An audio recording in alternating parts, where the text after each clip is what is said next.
ৰাম নাৰায়ণ ৰাম। যদি সূতাত ধান পুৰিবলৈ মোক 1 মিনিট লাগিব, তেন্তে দেশ বা সমাজৰ বাবে খাদ্য একত্ৰিত কৰিব পৰা নাযাব। সেইবাবে মোৰ মতে টুকুৰি ভৰি লৈ চিট-ডিজাৰ পৰিসৰে ইজাৰে চিট-ডিজাৰ পৰা মাত্ৰ দেশৰ জনতা আহাৰ গ্ৰহণ কৰিব পাৰিব।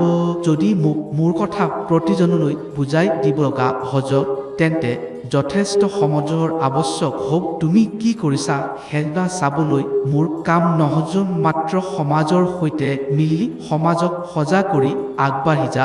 তুমি যি কৰিবা মোৰ আধ্যাত্মিক কাম সেয়াৰ পৰা প্ৰভাৱিত নহ'ব। এইটো পৰিষ্কাৰ কৰি কোৱা হজ। ইজাৰ বিভিন্ন ধৰ্মীয় গুৰুক আপোনাৰ মত অনুযায়ী কজ সেয়া কজ। এই দিশ চোৱা সেয়া দিশ চোৱা, পাপ পুণ্য আৰু বহুতো। মই এক প্ৰকাৰৰ কথা কজ, ক'বলৈ কিবা নাই। এইটো কৰোঁতে পাপ হ'ব, এইটো কৰোঁতে অন্যায় হ'ব, কাম থ'ব, লোভ থ'ব, সেয়া থ'ব, এইটো থ'ব। যি কয় সেয়া আৰু এক প্ৰকাৰৰ পৰিসৰে তেওঁলোকৰ বিষয়ে সমালোচনা কৰাৰ আৱশ্যকতা নাই।